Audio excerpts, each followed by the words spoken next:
রমজান মাস জুড়ে পানির শূন্যতামুক্ত থাকতে যা করবেন। ত্বক নিস্তেজ ও খসখসে হয়ে যেতে পারে পানির অভাবে, তাই রাতে ঘুমানোর আগে ভালো মানের এইরকম নতুন নতুন ভিডিও দেখতে চাইলে আমাদের চ্যানেলটিকে সাবস্ক্রাইব করুন। ভিডিও ভালো লাগলে লাইক দিন, যদি কোনো পরামর্শ থাকে অবশ্যই কমেন্ট করে জানাবেন এবং অন্যকে দেখার জন্য শেয়ার করুন।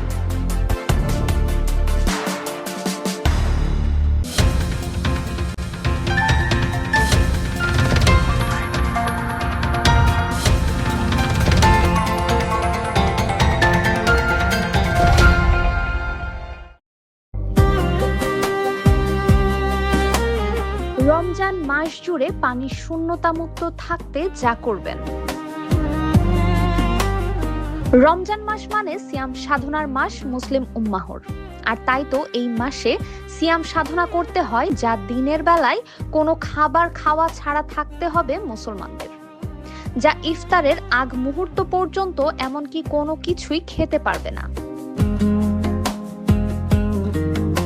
আর এতেই যেন সমস্যা দেখা দিতে পারে অনেকের, বিশেষ করে পানি শূন্যতা।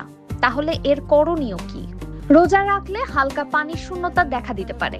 এর ফলে কোষ্ঠকাঠিন্য, মাথা ব্যথা, পেট ফাঁপা, ক্লান্তি, মনোযোগের ঘাটতি সহ নানান অসুবিধা দেখা দিতে পারে। ফাল্গুনের শুষ্ক ও গরম আবহাওয়ায় শুরু হচ্ছে পবিত্র রমজান মাস। দীর্ঘ সময় পানাহার থেকে বিরত থাকায় শরীর দ্রুত পানি শূন্য ও ডিহাইড্রেট হয়ে পড়ার ঝুঁকি থাকবে এবার। শরীরে পানির অভাব মানে অবসাদ, মাথা ব্যথা ও ঝিমুনি ভাব। তাই ইফতার থেকে সেহরি পর্যন্ত এমন খাদ্যাভ্যাস ও কৌশল মেনে চলা জরুরি, যা আপনাকে সারাদিন প্রাণবন্ত রাখবে। আর তাই চিকিৎসকের পরামর্শে তারা বলেছেন, রোজা রাখলে হালকা পানি শূন্যতা দেখা দিতে পারে। ফলে কোষ্ঠকাঠিন্য, মাথা ব্যথা, পেট ফাঁপা, ক্লান্তি, মনোযোগের ঘাটতি সহ নানান অসুবিধা দেখা দিতে পারে। তাই পানির পরিমাণ বেশি আছে তেমন খাবার খাওয়ার পরামর্শ দেন। শরীরের জন্য পানির কোনো বিকল্প নেই, তবে ইফতারের পর তৃষ্ণার্ত হয়ে একবারে খুব বেশি পানি পান না করে অল্প অল্প করে পান করুন। এক্ষেত্রে পানির তাপমাত্রা একটি গুরুত্বপূর্ণ বিষয়। সারাদিন পানি পান না করে ইফতারে ঠান্ডা পানি আরামদায়ক বলে মনে হওয়াটা স্বাভাবিক, কিন্তু মনে রাখতে হবে শরীরের জন্য রুম টেম্পারেচার বা সামান্য ঠান্ডা তাপমাত্রার পানি পান করা সবচেয়ে ভালো। এটি শরীর দ্রুত শোষণ করতে পারে। ইফতার থেকে সেহরি পর্যন্ত 8 থেকে 10 গ্লাস পানি পানের চেষ্টা করুন, যেমন ইফতারে 2 গ্লাস, রাতে 4 গ্লাস এবং সেহরিতে 2 গ্লাস। ইফতারে অনেকে পানির বদলে বিভিন্ন জুস বা শরবত বেছে নেন, কিন্তু অতিরিক্ত চিনিযুক্ত জুস বা সোডা তৃষ্ণা বাড়িয়ে দেয়। এর বদলে ডাবের পানি, তাজা ফলের রস এবং ভেষজ চা পান করতে পারেন।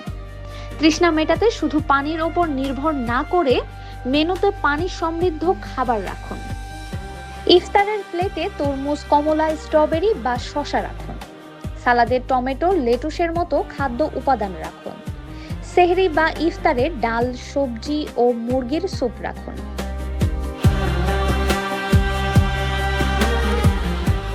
এগুলো পুষ্টি দেওয়ার পাশাপাশি শরীরে পানির যোগান দেয়। পুষ্টিবিদরা বলেন, পানির শূন্যতা দূর করতে পটাশিয়াম যুক্ত খাবার খাবেন, যেমন খেজুর, ডাবের পানি, কলা ইত্যাদি খেতে হবে। এছাড়া জেলি, কাস্টার্ড, দই, স্যুপ ইত্যাদির মতো কিছু খাবার শরীরের আর্দ্রতা বাড়ায়, সেগুলোও খেতে হবে।